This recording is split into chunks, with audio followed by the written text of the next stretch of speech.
also want to let you know that tonight's talk is a part two of a series of talks Jason's been giving kind of as a teaser for a class that he's starting tomorrow, which is called A History of Fairies from Fearsome Gods to Friendly Guides. Begins tomorrow at 2 p.m. Eastern, and I'll put a link to that in the chat as well.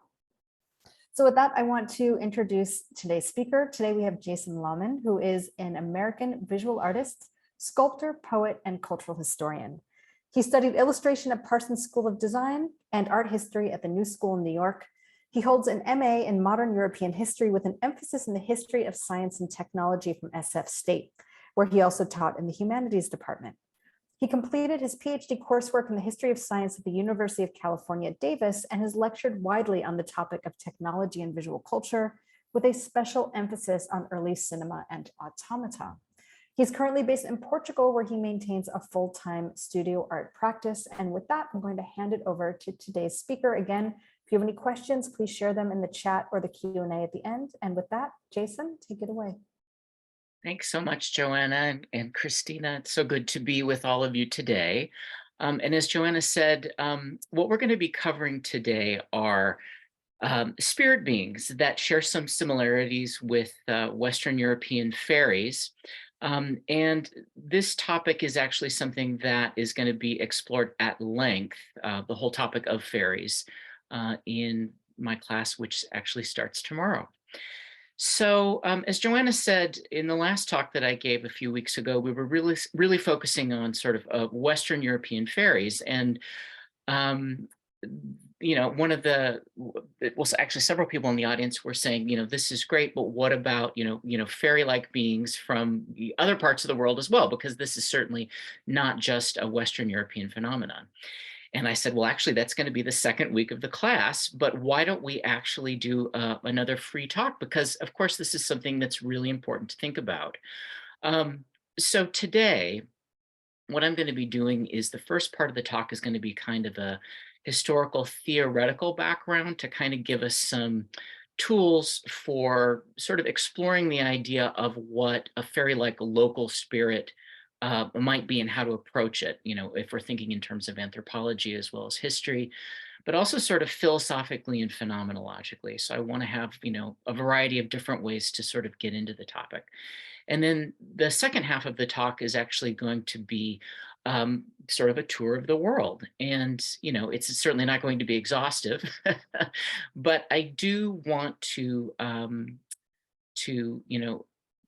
cover a lot of different, territories and places. And I think what will come out of this talk is a really kind of beautiful realization that the human spirit relationship is something that is very old.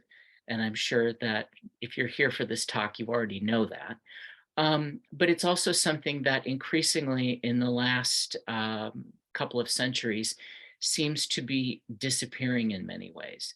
And so what I hope we can accomplish also in this talk, beyond getting to know some of these sort of wonderful spirit beings from different parts of the planet, is to understand some of what has been occurring globally over the last 100, 150, 200, even 300 years that has caused what I, in my opinion, see as a kind of severing between the human world and the spirit world.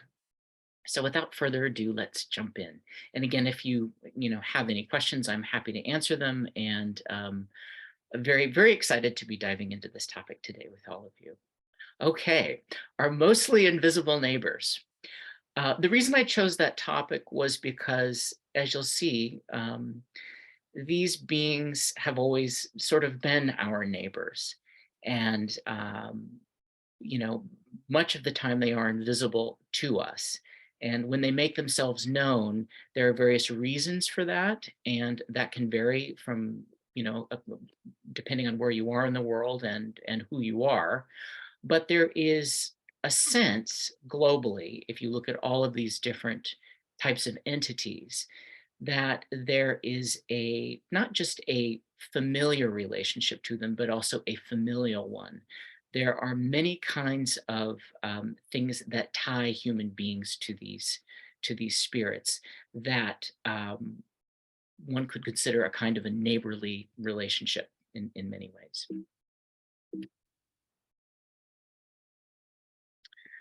So when we're thinking about this topic and doing this sort of cross-cultural survey, we're using the word fairy, which of course is a Western word. And if you were here for my last talk, I went into some detail about where the term fairy comes from. It comes out of the Norman French word, which goes back to the Latin for fate. And fairies are these spirit beings which are very often connected not only to fate, but also to blessing and to cursing. And sometimes they're tied into the natural environment. And sometimes they can appear as humans, but they can take on a lot of different forms. And as we'll see, the other types of spirits in different parts of the world that share in these types of aspects, share in other types of aspects as well. And so I've made a list here that I would like us to refer to as we go through the talk, in thinking about why fairies in the West can be thought of as being related to these other types of beings. And again, this is a very sort of fluid and porous set of descriptions, which also I think in a way is in keeping with the nature of fairy beings, right? They're here, they're gone, they appear, they disappear. There is a fluidity and a non-solidity about them and about the way that we interact with them. So to begin with, they're often diminutive, but not always. There's size changing. Sometimes they can be hybrid, part animal, part human, and they shift their shape. They change their form. They're elemental and often connected to specific sites or to natural substances, water, trees, wind, things like that, stones. Um, and this is something that I think is very interesting. They often exist between the higher gods, the more distant gods, and human beings in a parallel reality or sort of an intermediate reality. They are often the sources of fortune. Again, going back to the word fairy, which goes back to the word for fate. They're powerful, they're supernatural, and they often can bestow different types of benefits, sometimes mundane, sometimes magical. They're out of the ordinary, but again, in thinking of calling them our mostly invisible neighbors, they are known to the community and they are often revered. They can appear and disappear easily and in ways that seem akin to dreams, altered states, or anomalous events. So this sudden appearance, this sudden disappearance. Very often when people talk about encountering these entities, and this is something that in the class we're going to be talking about the relationship between fairies and the UFO phenomenon, the human time sense seems to be affected by their presence. Time seems to slow down, time seems to speed up, time seems to cease its movement. These types of beings sometimes require sacrifice or regular gift giving.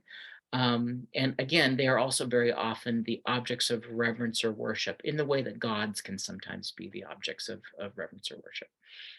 Sometimes they can mate with or marry mortals. That comes up all the time globally in stories of these types of entities and their relationships to humans. They are also often seen as being able to control weather, again, time, the flow of time, and also the hidden forces of nature. And this is something that's really key. They are often related to the dead, to ancestors, or to older worlds or more primordial civilizations. So I've put up a couple of different images of cosmograms, so images of the cosmos. The first is from a shaman's drum from Siberia. One is a contemporary rendering of the some of the views of the Native American cosmos. And then many of you might know this is a 19th century image of Yggdrasil, the world tree, which comes out of the northern pagan mythologies. So in all of these different systems or cosmograms of thinking about how the world is organized, you have a layered universe, above, middle, under, and sometimes there's subsidiary worlds that are to the right or to the left. The four directions or the seven directions very often are related to specific dimensions where different types of entities dwell.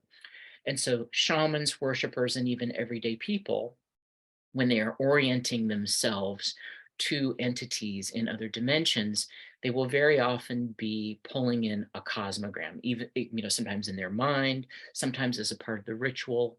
And so I just want to point that out, because these types of entities very often will exist in a world that is parallel, above or below, to the world that human beings live in, which is usually considered sort of the middle world. And people like shamans or heroes, certainly in fairy tales and myths, the protagonists of the story will very often be able to move through these worlds in different ways. There are gates to these places. And then, of course, in thinking about this as sort of an axis, we think about sort of the axis mundi, right? The world tree, the column, the pillar, the navel of the world. So I want to point that out, because these entities very often, even though they interact with us in the middle world, very often come from these neighbor worlds. Um, and fairies and beings like fairies around the world um, very often come out of cosmologies, cosmoses that are hierarchical and that are storied, as I've just said. So I've just pulled up as an example an image of out of Hindu mythology, showing you how the different gods, powers, spirits are arranged in a kind of a hierarchy. Again, this is not always the case in every tradition. But if you do go back to pre-modern ways of sort of organizing the universe, um, just as humans organize themselves into hierarchies, the spirits are also organized into hierarchies in this way. And sometimes it's very organic. The creator God, the father God, the mother God can be up at the top. And those of you who have studied Jewish mysticism or different types of Western esotericism know about the doctrine of emanations. So fairies, spirits that are part of the intermediate world, very often are sort of further down the line of spiritual emanations than the high gods. Not always, but very often. So in thinking about this idea of our mostly invisible neighbors, if we think about more traditional pre-modern ways of looking at the structure of the universe, the world is permeated with an intelligent and communicating array of spirits, right? So there's a kind of an interpenetration. And certainly if you look at artwork produced by, Native American artists, I think this is just an absolutely beautiful contemporary work called Night Chant by a contemporary Navajo artist. One of the things that you see over and over again is this idea of these spiritual entities uh, move through a world or a series of worlds that interpenetrates. Um, Bear with me just a minute, folks. Um, and a part of this is also in thinking about the landscape as a living thing.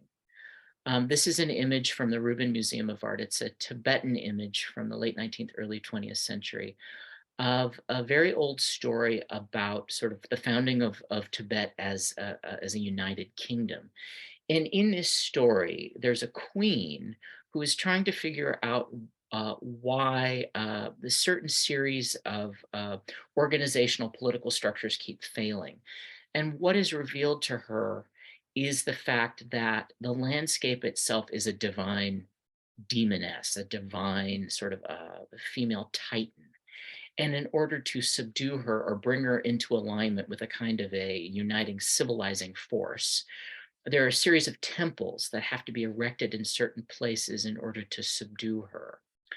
And so I find this really fascinating because a lot of the sort of ancestral stories about controlling natural forces and the entities that live inside of them uh, are very often drawing on a whole system of technologies for thinking about how to channel and to for I'm trying to think of a better word than subdue, but to control sort of natural forces.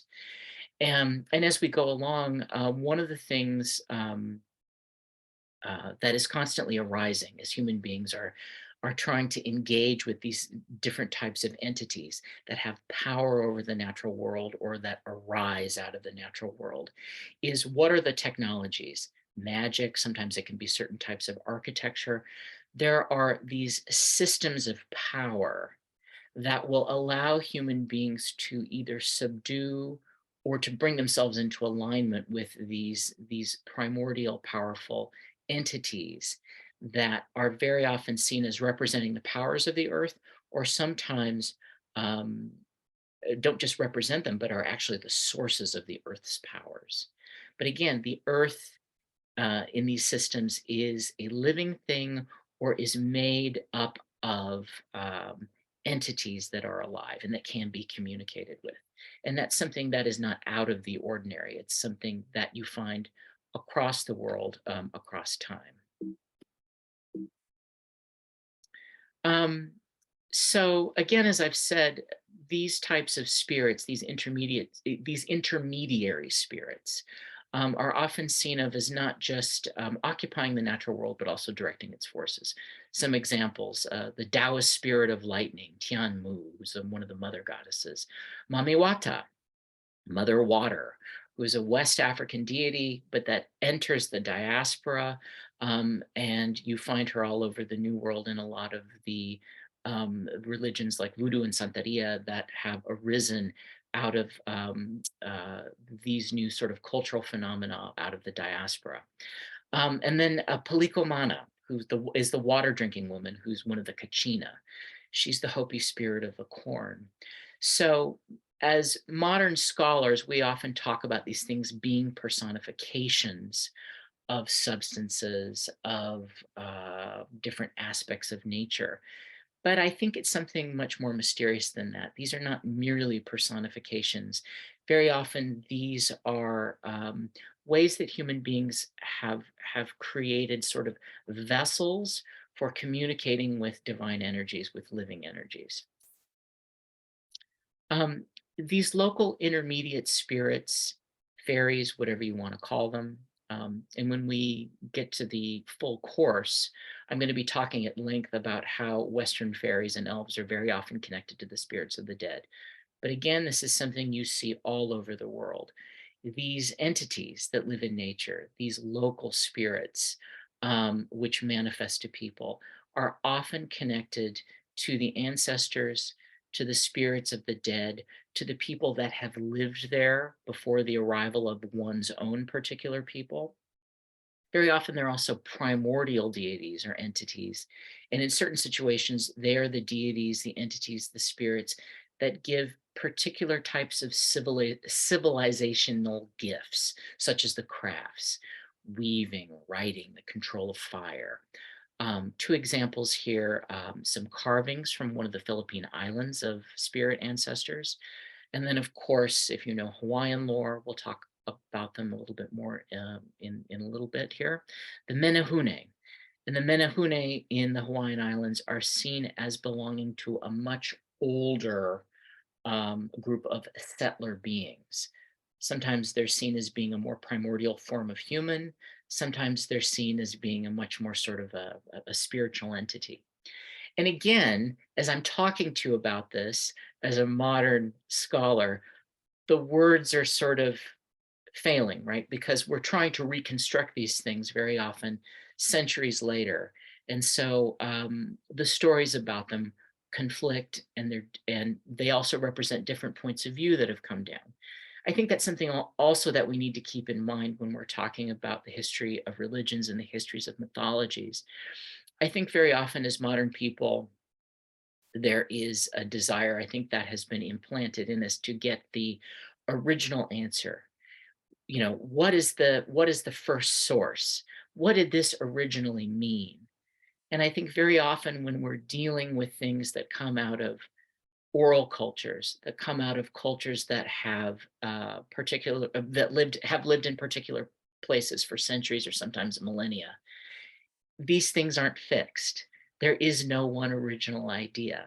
And there's a kind of a flow, also related to how these things are used by the cultures out of which they arise, right? Because spirit beings serve particular types of functions as humans try to relate not only to themselves, but also to their environment. So I think that's also something that we have to keep in mind, that there may not be one set sort of story about what these things, these beings are. Something else that I want us to be thinking about, particularly when we're talking about these local spirits, is the idea that with conquest comes change. When one civilization or one group of people moves in, very often that is a violent meeting of things. Sometimes, with trade, it's not necessarily violent. It can be a mixture of both. There's a kind of a syncretism that occurs. And there's a flux and a flow of that over time, depending on how isolated a certain people are. So I want to point out an example of this, and this is the story of Solomon in relationship to the jinn. So the jinn, the genie, are a very, very old being in the traditions of the Middle East. But in the later religions of Judaism and also Islam, the jinn take on a different type of relationship to the dominant religion. And one of the key figures in in Judaism and also in Islam is King Solomon or Suleiman. And so in both traditions of Judaism and also in Islam, Solomon is seen as the pacifier and the dominator of the jinn. He brings them into under his control, and the jinn do his bidding. So here's two examples of this. One from an Islamic manuscript showing Solomon sort of subduing them, ruling over them. They do his bidding. They build things for him, and also a contemporary um, Israeli illustrator showing King Solomon leading one of these, the king of the jinn, through a gate of the city on a chain. So very often the spirit being of a particular group of people is subdued in the stories that the conquering or the dominant culture will later tell. And that certainly happens with fairies in the West.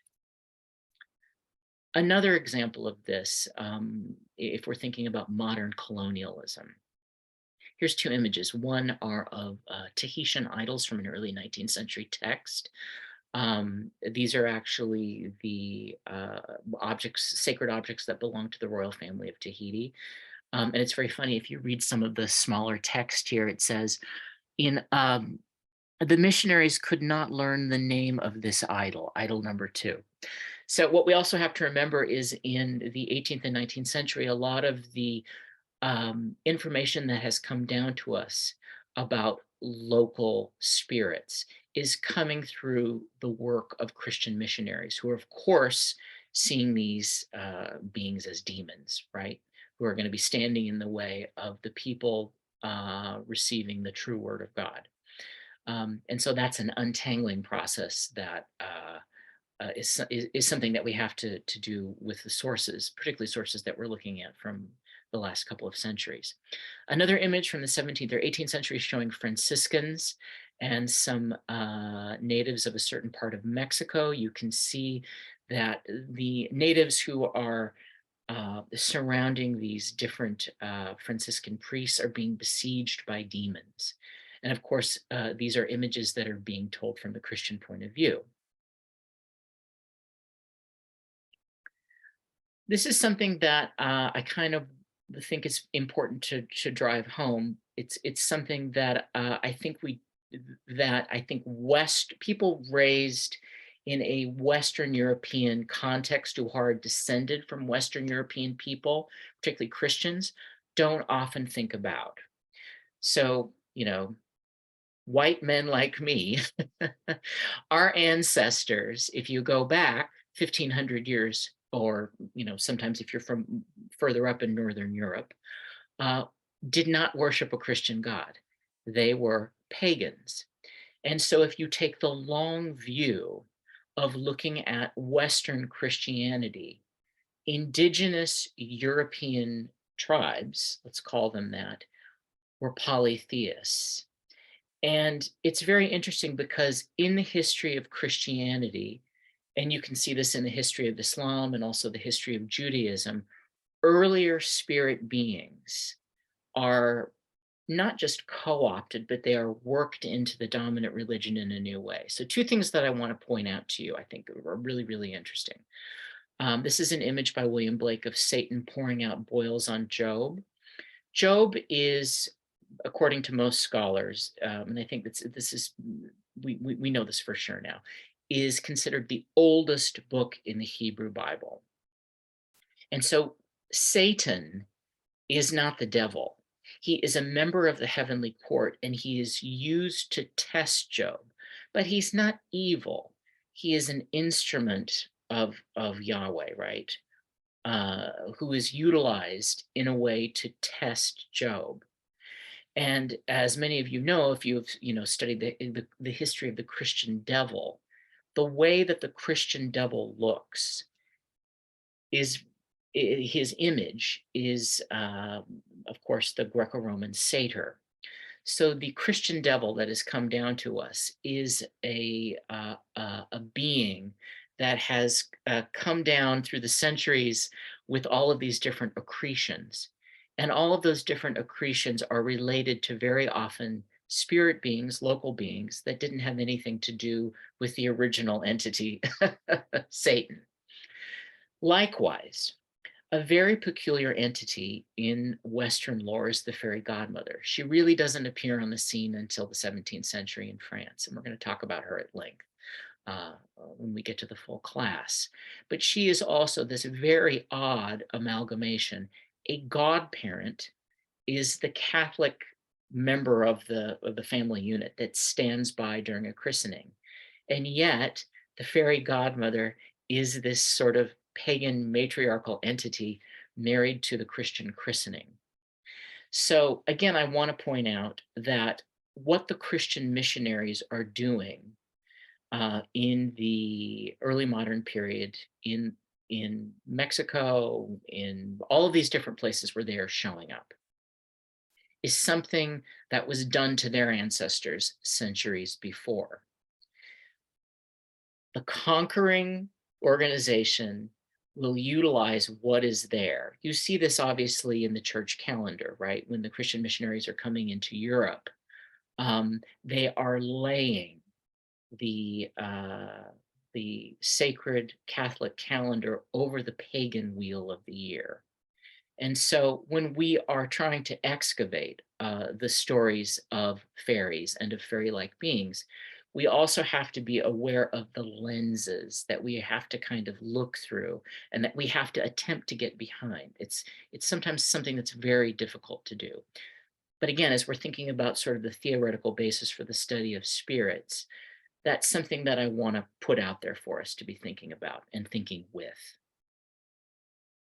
So moving away from a non-Western context, you can see this in the history of Buddhism and Hinduism, right? Buddhism is a religion that is coming out of India and that is spreading through different parts of Asia. And so you get entities like the apsaras, which are these celestial heavenly nymph beings, these air women. They're male versions of them too. They're spirits of the cloud. They're like the sylphs, or the cloud nymphs in some of the older Greco-Roman classical traditions. But they take on a whole variety of forms and also aspects within the Buddhist pantheon. So two visual examples here: a 12th century sandstone sculpture from India of an apsara. They're often seen as being the celestial dancing maidens.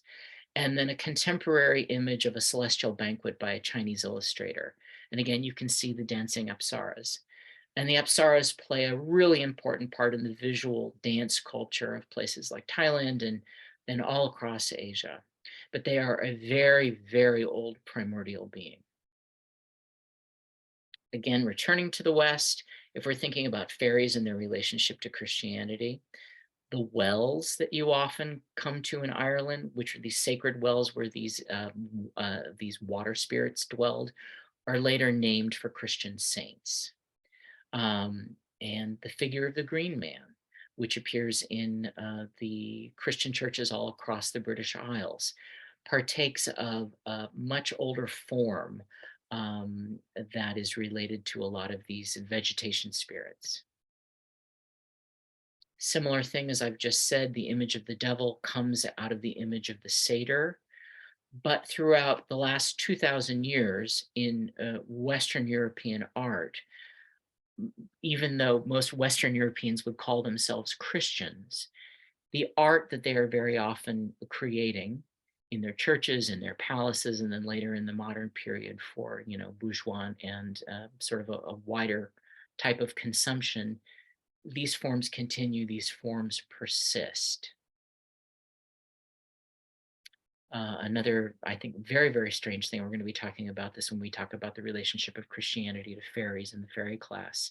You have these very strange stories from the early church of characters like Saint Anthony who are making an attempt to convert satyrs and centaurs.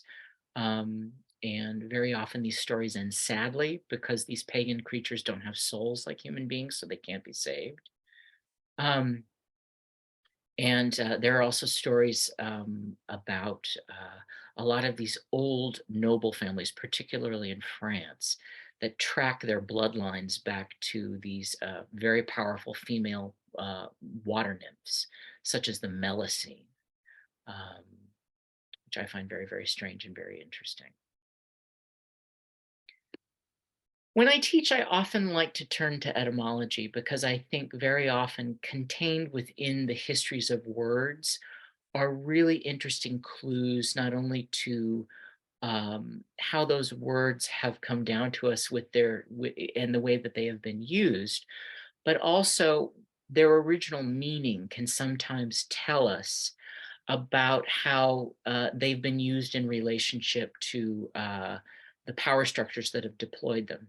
So two things that I want to point your attention to, because this is going to be, I think, something that you need to keep in mind when we're thinking about sort of non-Western fairies and their relationship to things like to missionaries and modern Western anthropology. The word pagan actually goes back to the Latin word paganus, which has to do with the idea of someone being rural or provincial. And this is also true of the word heathen, which may go back to the word for a person who dwells on the heath. And so throughout the history of Western Christianity and its relationship to non-Western people, heathens and pagans are very often non-elite people who dwell in the countryside. And this certainly continues up to the 20th century with the sort of Catholic use of this idea of the pagans that need to be converted. They are the people who dwell in a very often a rural setting, and they are people who worship many gods.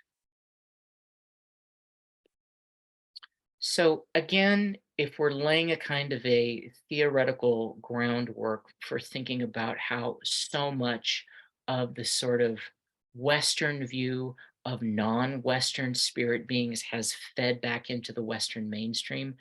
And again, I'm also a historian of Western modernity, so this is something that comes out of my own particular training, but I do think it's something that I think is very important because so many of the sources that are used by people who are studying non-Western spirit beings come out of Western anthropology. Thank God a lot of that has changed over the last 40 years, but I still think it's something that we have to bear in mind in thinking about sort of the histories of belief, particularly around non-Western spiritual traditions, is that in Western modernity, sort of over the last 400 years, there are these very particular ways of organizing reality that have fed into basically so much of the underlying sort of administrative capitalist systems that have sort of filled the world. So we're talking about exploration, conquest, and colonization, starting with the Portuguese. We're thinking about the invention of Western style capitalism, and that ties into the transatlantic enslavement networks, particularly West Africa. And then we also have to think about the transformation of science and the use of technology. We have to think about missionary efforts, both Catholic and Protestant. And then, of course, the coming of the Industrial Revolution, which transforms, and again, if we're thinking about the histories of fairies, people moving away from rural life into urban life. And fairies and local spirit beings for millennia and for centuries are really a part of rural life. So Western modernity, with all of these different aspects, is transforming the human relationship to the land. Very, very important to keep in mind. And it's not that human beings, haven't been building cities and that there hasn't been a rural and an urban difference for thousands of years all over the world. But I would argue that over the last 400 years, because of this sort of technological capitalist advance, it's really gone into hyperdrive. And I would argue that that has had a major impact on what I would call human and fairy-like spirit relationships. Um, and again, so that is tied into this disappearance of the majority of traditional land-based society, which is the way that human beings have been living for, most of their existence. Another big transformation is the rise of literacy and also mass media culture. So most of us, for most of our human history, did not read and write. Our cultures were oral, and we didn't have a mass media culture in the way that we have had for the last few centuries. Um, and then also I want to talk about this idea of scientism, and that plays also into social Darwinism, and I'm going to talk about that in a minute. But, and again, thank God, this has been there, the project of dismantling this with sort of the post-colonial movement and liberation movements has been happening over the last 100 years. But there's still a kind of a scientism. And part of that is a continual rejection of some of these older ways of humans relating to the land. And that, I think, if you look across the world, has had a big impact no matter where you are on let's call them more traditional life ways of human beings relating to their environment, relating to flora and fauna, and relating to their relationship to time, thinking about the future, thinking about what we now call sustainability, right? A word I want to put out there is animism. It's a loaded word. It comes with a lot of baggage because of the sort of negative anthropological origins of it, but I think it can be and has been reclaimed. So two examples that I want to put up are Edward Burnett Tyler is one of the founders of sort of anthropology and the studies of religion. He thought of animism as representing a primitive or early sort of human way of relating to reality. And again, I'm putting the idea of social Darwinism out there because when anthropology as an academic study is coming into being in the 19th century, it is bringing with it a social application of Darwin's theory that human cultures can be looked at in a kind of a stair-step fashion of development. This, of course, is not true, but it affects everything in early anthropology. And so when these Western anthropologists are going out and collecting a lot of this information in the 19th century, and they're bringing it back, when they're talking about animism and they are talking about the human spirit relationship in non-Western cultures, it is very often being put into this category of something that's old in a negative way. Western people have developed far beyond that. Maybe our ancestors were like that. But Christianity, modern science, industry, that is a higher form of human development. So animism, the idea of seeing the world as being alive, and that humans, spirits, animals, plants, all of these things being on a kind of a shared continuum, In Tyler's way of thinking, and a lot of these other early anthropologists and mythographers' sort of way of thinking, that represents primitive in a negative sense. So I just want to put that over here. Now, as the word animism is being used in a very, very different way, we have people like Emma Orr, whose brother is actually a very, very famous historian of Latin America, particularly of the Mayans and the Aztecs. Really, really, she's quite interesting, and so is he. She's actually a part of the neo-pagan Druid movement, and she is a writer. But I love this quote from her. Animism is a monist, excuse me, metaphysical stance based upon the idea that mind and matter are not distinct and separate substances, but they are an integrated reality rooted in nature.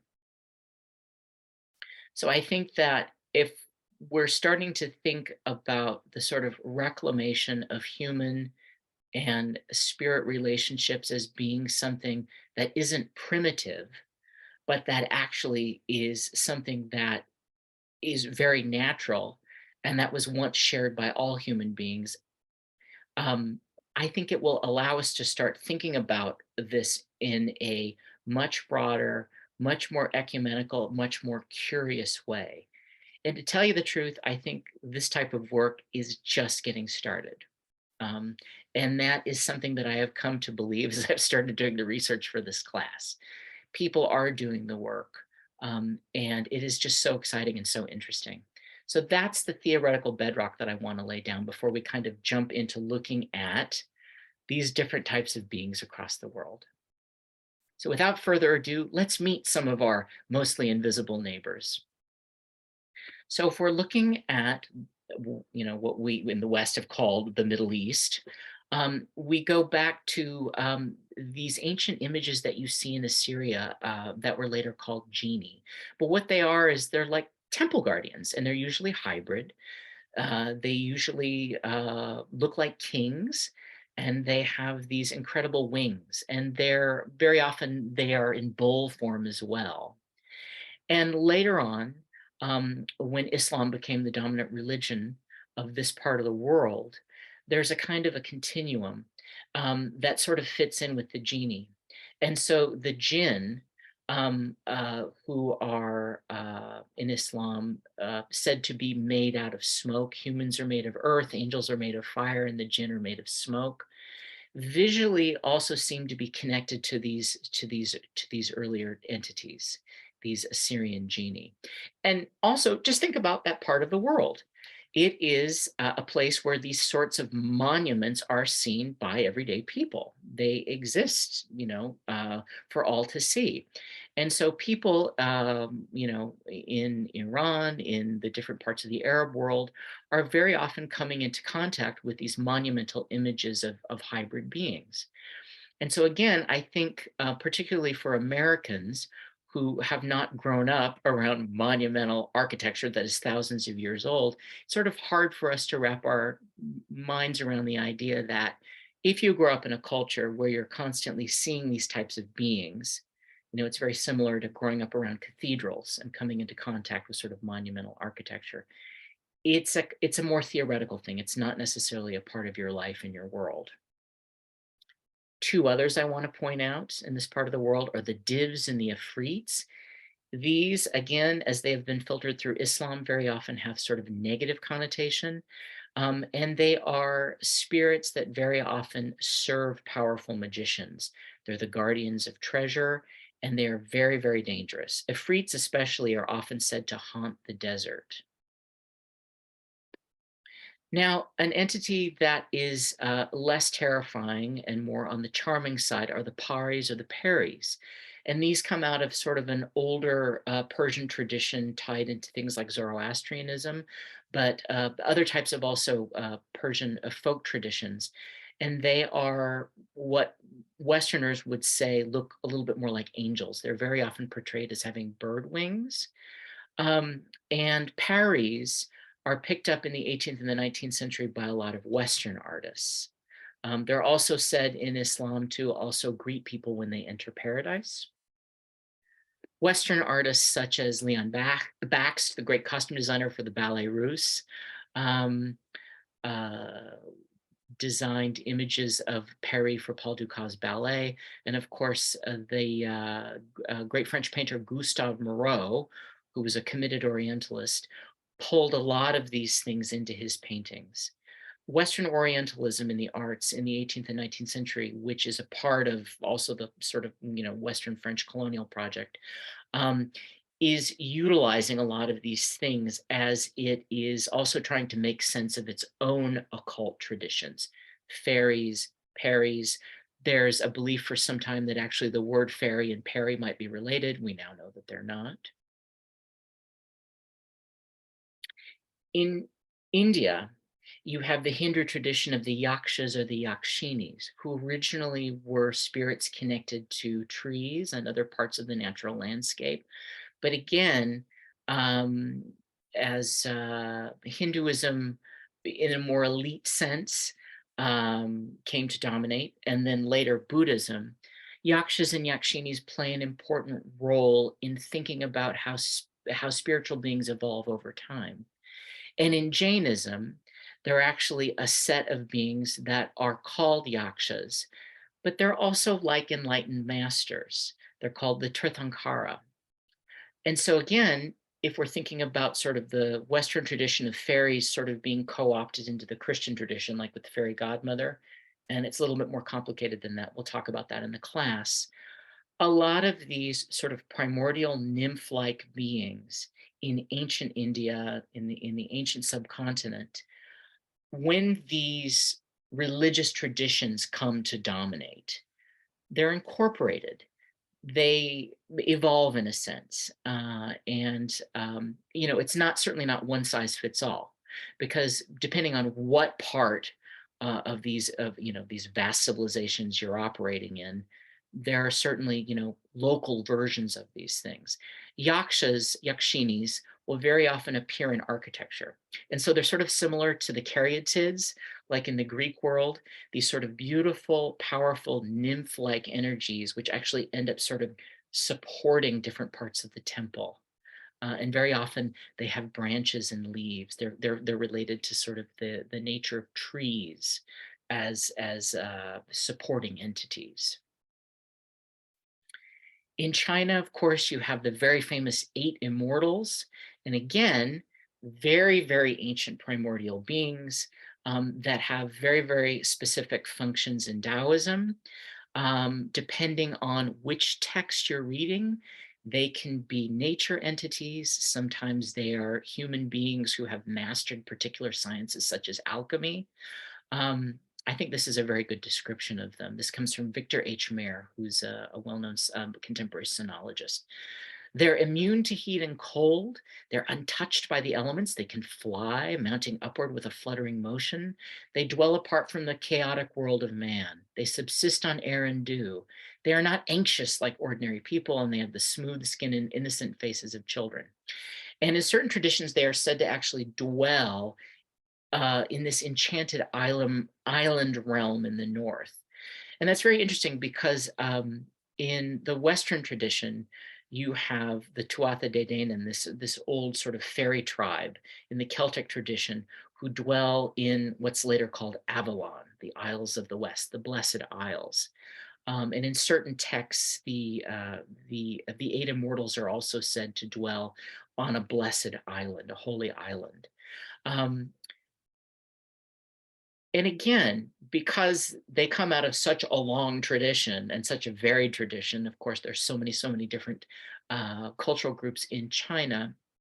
Sometimes they can seem more like magicians. Sometimes they can seem more like elemental beings. Sometimes they can seem more like, wish-fulfilling spirits like jinn or fairies.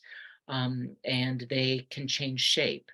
But of course, they very often are also revered in the way gods are revered. And you will find the 8 immortals certainly on altars in both public and private spaces.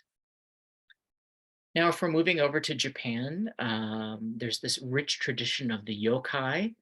And yokai are really fascinating because they also have this connection to ghosts and also to objects, also to night demons. There is a wonderful tradition in the wonderful sort of Edo print world of the 100 ghosts, the parade of the 100 ghosts. And if you Google that, you'll get all kinds of wonderful images of all of these different varieties of spirits, sort of in a wonderful cavalcade. The Kappa is a member of this tribe of beings. He's a swamp creature that is by turns terrifying and also comical. He's sometimes said to be part turtle, and there's a hole in the top of his head. He keeps a bowl on top with water when he wants to leave the pond.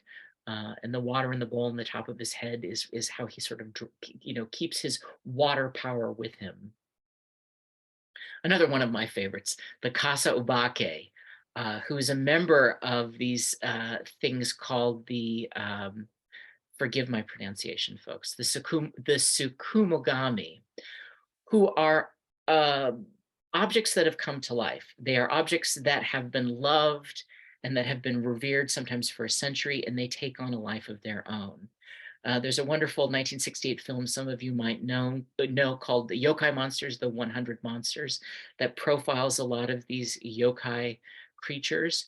And again, I think what's so interesting about this, and you find this in different parts of the world, is that these spirit beings can sometimes possess objects, and sometimes they can also be hybrid. So they seem to also be part object. They're, this wonderful, wonderful sort of this, again, in thinking about sort of the intermediate spirits, they partake of and share in the form of the object that relates to their usefulness, or that relates to the object that human beings have a loving relationship with, whether it's a tree, a particular river, or in this case, an umbrella. Of course, if you're talking about these types of fairy beings in Japan, you have to talk about the kitsune, which is a sort of large category of the demonic or enchanted fox. Something that I didn't really fully understand until I started researching this was that the fox has such a long relationship to Japanese civilization. One can also think of it as sort of like a totemic animal.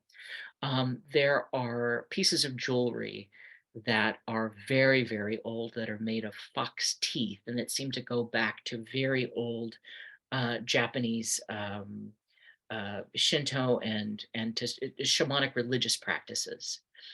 So in later periods, like the Edo period, when these mythologies have been written down and that have created literary sort of fairy tale traditions of their own, there are all these different types of kitsune, the nine-tailed fox. As these foxes go on living, not only do they gain in power, but sometimes their tails can multiply. There's something called being possessed by a fox, where the fox can actually enter usually a woman's body. So she becomes like a were fox. And then there's all these beautiful images in the sort of Edo print tradition of the fox woman leaving her human family or coming to seduce a mortal man. And when you see her shadow projected through a screen, you can see the face of the fox. And also we know that this is also tied into theatrical traditions as well too. Different types of stage effects are being imaged here. And for those of you who know the history of Edo, you know that there is a wonderful connection between this highly developed literary world where these myths are being incorporated into poems and novels and plays, and the images of the plays and the stories of the novels are being put forth into these, really delicious prints that are also finding their way into the West. We certainly know these are going to have a major impact on 19th century Western art. If we move to Korea, there's something called the dokabe. The dokabe are not ghosts, they're not the spirits of the dead, but they're kind of like goblins. And they seem to go back to these very, very old beings, which are found on architectural tiles. We have images of them that go back to some of the earliest periods of Korean architecture.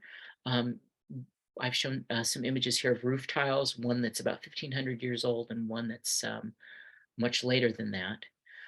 But Dokkaebi have sort of been rediscovered by contemporary Korean culture and are finding their way into things like K-pop. There was a song that came out a few years ago called Hobgoblin by one of these K-pop groups, which is incorporating this idea of the Dokkaebi as sort of this mischievous and slightly dangerous goblin that you meet on the road at night.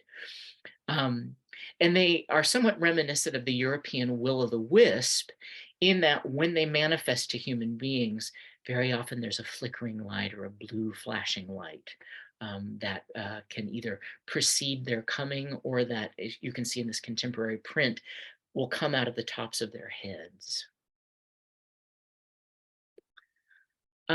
If you go up into northern India or to different areas of the Himalayas, there are stories of these mountain nymphs, these mountain entities. Very often they're female, and they are very often seductive. They can change into animal form. And there's a whole interesting tradition actually around hunters um, pursuing them. And sometimes there's actually the story of a hunter that will be very powerful and beautiful that human hunters will meet. And it will turn out that he is the leader of the band of these entities. Very similar to the European image of the wild hunt. Um, and so that's something else that I have found really fascinating as you're studying these different cultures around the world, whether you're looking at hunter groups, shepherd groups, there are different types of nature spirits that human beings seem to be encountering. And the way that they appear and the way that they interact with people carries through from culture to culture. So this is an image of Kayet Mountain and a shrine. We'll call it a fairy shrine, but it's a shrine to these types of nymphs. And shepherds will very often set these up as a way to sort of pacify these entities and to show respect for them. If we move to Polynesia and to the Hawaiian Islands, I've already mentioned the Menehune. And certainly they have played a very, very important role in images created around Hawaiian tourism. But I just watched a video by a native man who leads these really interesting tours around Hawaii. I think it's called Haunted Hawaii. And he has had encounters with these things. And his description of the Menehune is really fascinating. What I will do is I will send a series of links to Joanna, and when she posts the talk, she can post the links for you. But it's really fascinating to hear a contemporary native Hawaiian's description of having an encounter with one of these beings, which he refers to as a Menehune. The Menehune, in the lore of Hawaii, are talked about as being the people that were in the islands before the Polynesians arrived. And in keeping with a lot of these stories of these fairy-like beings, these older entities are very often seen as being the people that built the stuff that was there when the human ancestors arrived. So things like these royal fish ponds, uh, where the fish for the kings of Hawaii, the monarchs of Hawaii, were raised, are said to have been built by the Menehune before the coming of the Hawaiian people. And the Menehune are said to be little people. And again, this is something that you will hear over and over again in the stories of the primordial beings that sometimes appear to indigenous people. They are small of stature. There's something that makes them seem smaller, sometimes not only in stature, but also they're transparent. And we'll talk about this in a minute. They seem to be able to slip in and out of stones. The Philippines, there's 7,000 islands, have an incredible tradition of forest elves, let's call them that. Here are two examples. I recently found an article which lists about 50 different species of these things, and they're all, named in different dialects. But again, they seem to very often live in the trees, to be guardians of the trees. And depending on where you are in the Philippine Islands, there are different traditions of interacting with them to not only gain information, particularly around things like medicine and also safety, but also they can be called upon to foretell the future. Now, again, I mentioned earlier when we were talking about sort of the theoretical basis for thinking about sort of fairy beings in relationship to modernity and a lot of modern ways of thinking. So much of the West African traditions of little people have come to us through a lot of Western anthropology, a lot of which is outdated. But as we'll see in the case of things like voodoo, there are traditional spirit cultures that have been kept very much alive and that have been transformed through different traditions of the diaspora. Two examples of the little people are the Aziza and the Abatwat. The Aziza, again, these are also West African, are said to be people that live in these giant termite hills or these mounds. That's one place that they can dwell. In the Abatwat, based on my reading, share their name with an actual historical tribe. So what's really kind of interesting is when you read a lot of these sources, some of which are coming from these older sort of anthropological texts, it gets really tricky for trying to figure out how to interpret what you're looking at. And unfortunately, sometimes those are the only sources that we have to go on because, more recent work hasn't always been done on these traditional types of spirits. Case in point, the Yumbois. The Yumbois are said to be these fairies that live in these hills that are shaped like breasts in Senegal and also in the islands off the coast of Senegal.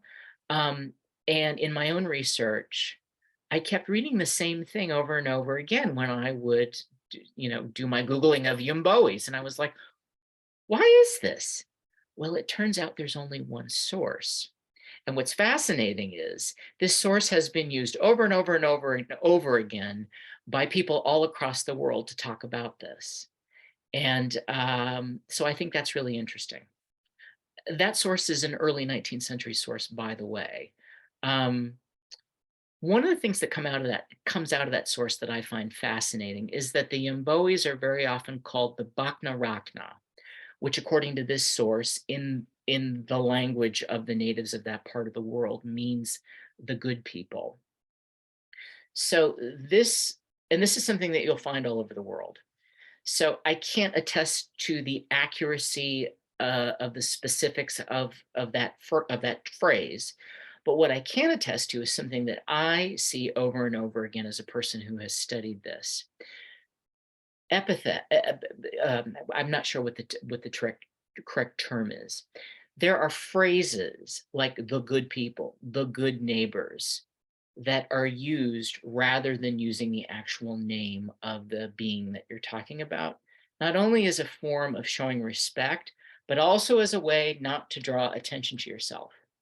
Because one of the things that we have to remember, and you see this in various places all over the world, is that when you speak the name of a spirit or God, you draw its attention to you. So there are a whole range of other words or phrases that you'll use when you're referring to these types of spirits. Also, when you're addressing them, you want to be careful that you show them respect. So again, I wanted to put this map up of the slave trade from 1650 to 1860, showing some of these routes from West Africa. Because again, in thinking about this, and also obviously it's not the same thing, but in relationship to the way, fairy spirits in Europe, came into Christianity and were sort of incorporated into it in new ways. These African traditional spirits, gods, entities that were very often local, were brought by folks with them when they were enslaved. And they were merged into Christian systems, right? And so those of you who have studied voodoo and Santeria, of course, you know this, but I find it really interesting because these are living traditions. And so again, in thinking about the survival of local spirits and the migration of local spirits in periods of conquest, in periods of these syncretic transformations that take place over time. In the case of voodoo, you see these African entities. Sometimes they're gods, sometimes that language doesn't work because they are local spirits that might have inhabited particular sites, particular trees, particular locales. Those spirits were brought to the New World and to the Americas, let's say that, and um, they continued those relationships continued even though they were transformed. Very often Catholic saints' names are laid over these things. If we're looking at Australia, and again, thinking back to the Menehune, the Mimi spirits, the Mima spirits, the Aboriginal peoples of Australia say that they were the first people, but they weren't human. And when they are imaged in a lot of these really, really old rock paintings, they're showed as being very tall and slender.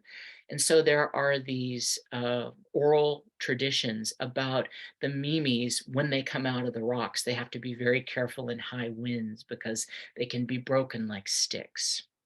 I thought that's really, really kind of a sort of a lovely image. Reverence is paid to the Mimis, but one also has to be very careful about how one approaches them. And in certain parts of the tradition, they are said also to be the spirits of the ancestors, but they are related to the stones, and they can slip in and out of the stones, which I think is really, really fascinating.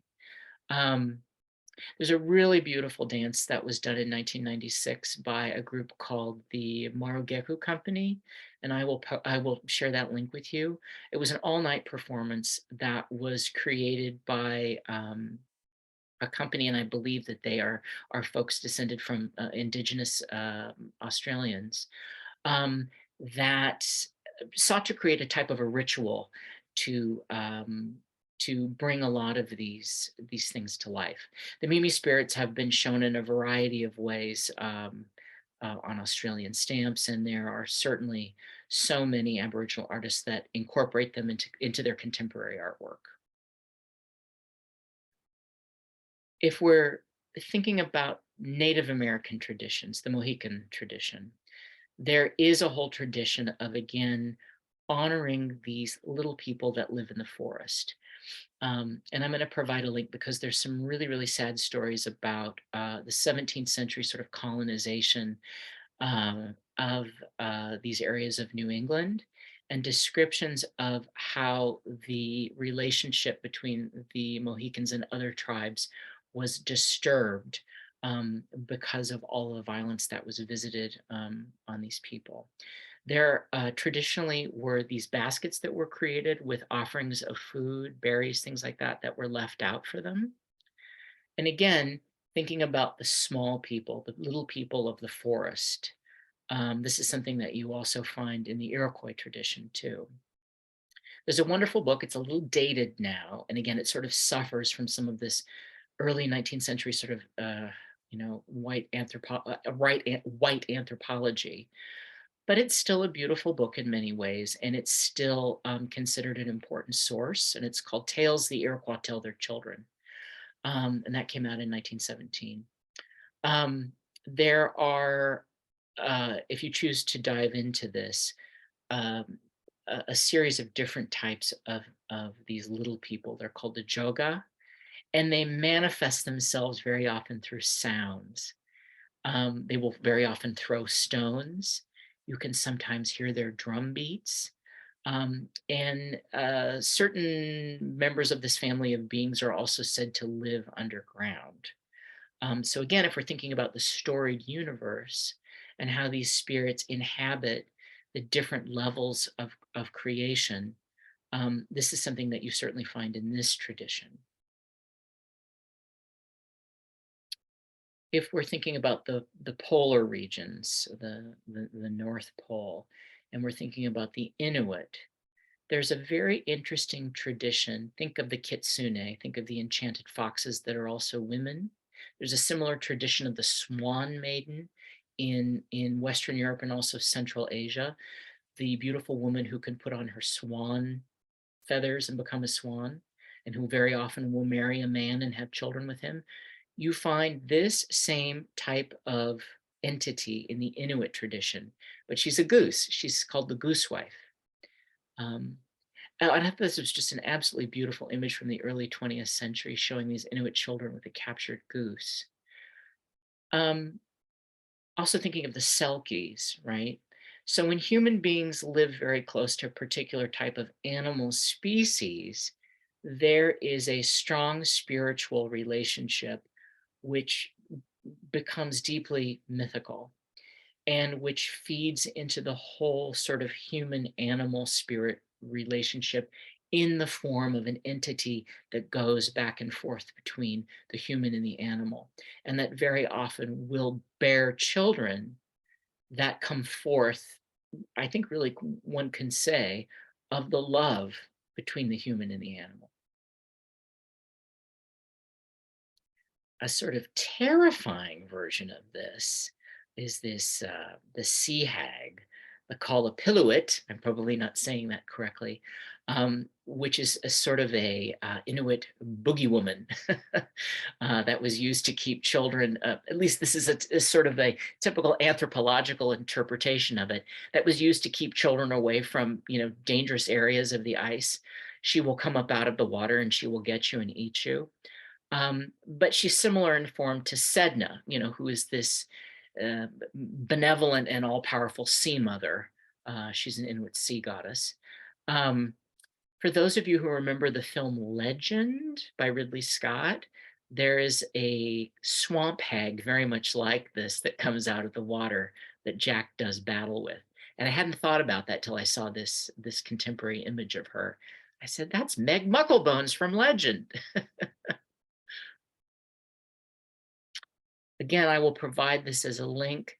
There's such a rich tradition of modern Inuit art that draws on the Inuit stories of these beings. And I will definitely provide a link to you so that you can peruse that at your leisure. So we're going to end this, and then we'll open this up for questions with the Alush. I think I'm saying that right. The X is said as an SH, which That's is right. a Mayan, a native Mexican elf. And there's also a Nahuatl version of this, the Chaneca. And again, if we're thinking about this tradition of the primordial being that is related to earlier entities, the Alush are, they're these primordial sort of earth creatures that are very often also related to the building of architecture. So there's this tradition that you'll also find in different parts of Mexico, where indigenous people will point to ruins or certain types of some stone structures, and they will say that's the dwelling of the Alush, or the Alush built those. Something similar here in Portugal, the duende, or the what are called the muros encantados, are these primordial sort of Celtic Lusitanian entities that were here before the time of the Romans. And they built the dolmens and the Neolithic stone things that you see here in Portugal. So it's a very interesting sort of tradition that you see all over the world of people pointing to the stone structures of the civilizations that have come before them and have said, aha, those were built by this earlier supernatural race. I'm going to end this with a very interesting story from February of this year. I'm sure some of you read about this. The president of Mexico tweeted an image of what he said was one of these creatures caught on camera. And in reading more about him and his political background, he has this strong connection, at least based on the sources that I've read, of showing reverence for some of these let's call them traditional lifeways, to indigenous lifeways. Something else that I found when I was doing my research on this is a contemporary stone structure that was built under a bridge for these beings. And this occurred because this construction project continually kept being riddled by structural issues. And so the local people who were a part of this said, you need to call a local shaman, you need to get this figured out. And the shaman said, well, there are these spirits that live here and you need to show them respect because you're on their property. And so a very little stepped temple house was built under this bridge for them. And according to the sources I read, there was no more problems with the building of this bridge. So there you have it, a contemporary situation in which, these older local beings are being honored as a way of solving a modern problem. So let's end that here, Joanna, and let's open this up for questions and discussion. What a wonderful ending, Jason, to a wonderful talk. And I did not know, I'd seen that tweet and been very interested. I did not know that it ended up with this outcome. I love that. That's amazing. And that is a very controversial project here in the Yucatan right now. So if anyone has any questions, please put them in the chat. I know we had a question during your talk when you were showing the Assyrian winged genie. Yes, yes. M asks, is that a plant that it's holding, an asphodel?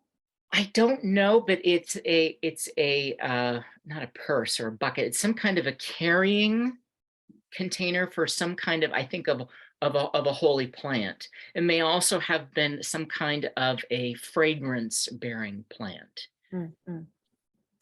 Okay, great.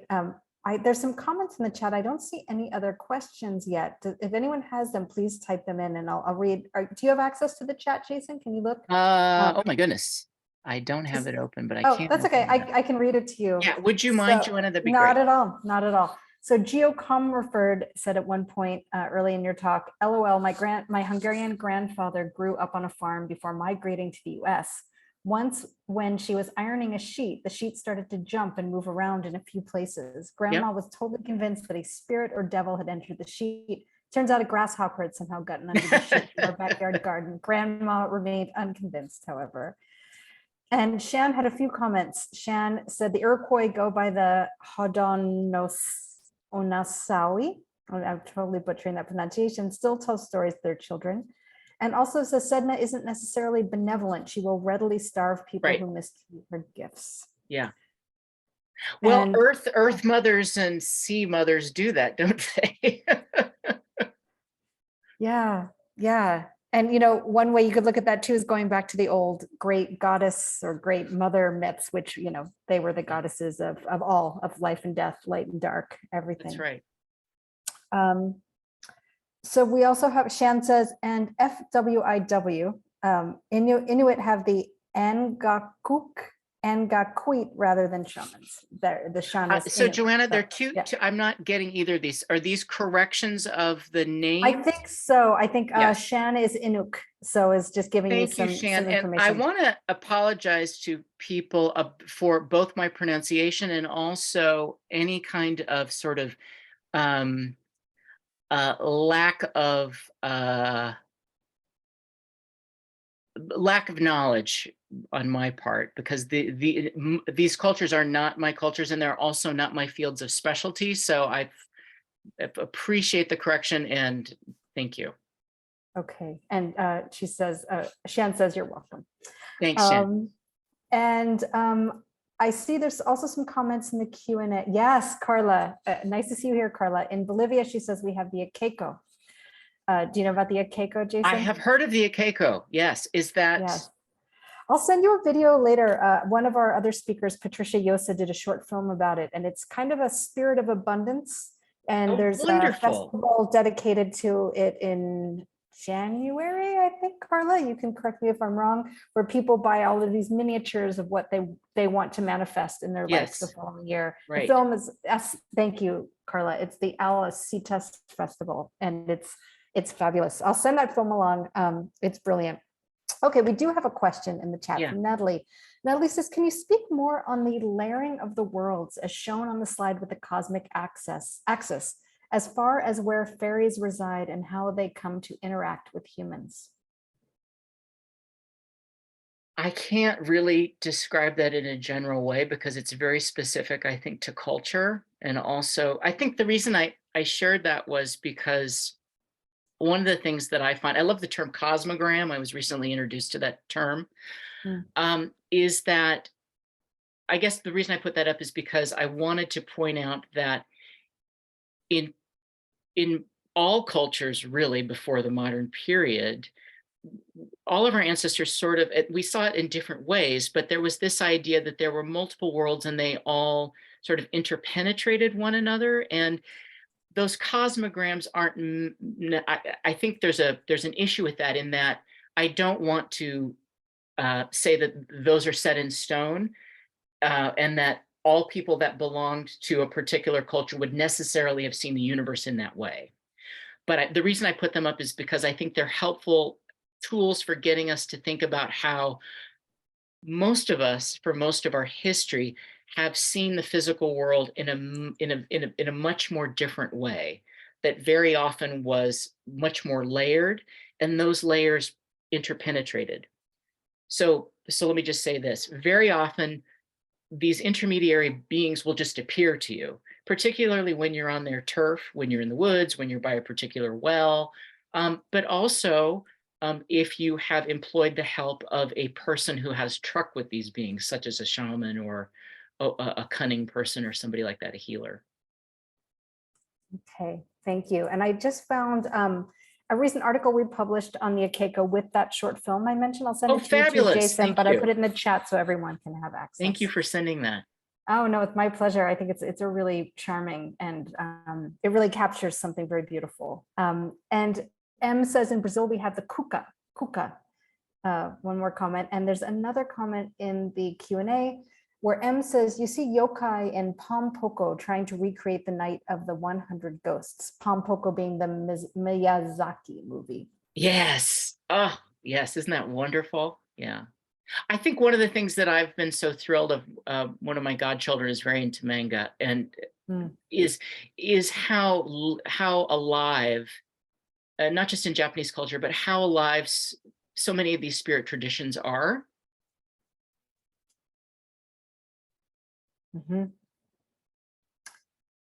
Okay, I don't see any other comments or questions. If anyone has them, please throw them in. I also just put in a link to Jason's class that starts tomorrow, which will take you on a much deeper exploration of this material. And Jason, I just want to thank you. It was an amazing survey, an introduction to a lot of things I hadn't heard of, beautifully illustrated, and really thought-provoking how you're thinking about it. So and Joanna, I'll send you a list so people can look at the research, my research, and then I always love to hear from people about what they're discovering and finding. So thank you. Yeah, that would be great, Jason. And if you can get it to me today, I will try to launch the video today so that people have access to it. Excellent. Thank you so much, everyone. Thanks everyone. And hope to see you at a future Morbid Anatomy talk, or Jason oh wait, we have P. Perez has their hand raised, but do you want to type in the chat whatever it is you have to say? Unfortunately, you won't be able to speak. You are getting a lot of thanks and love in the chat if you want to take a look, Jason. Oh, thank you, everyone. And we'll give P. Perez a chance if you have something you want to type in the chat. No, that's okay. Thanks to you both, they say. Okay, well, thank you. Good. Hope to see you at a future talk or class, and have a great rest of your weekend, everyone. Great to see you, Jason. Thank you so much. Bye-bye. Bye, everybody.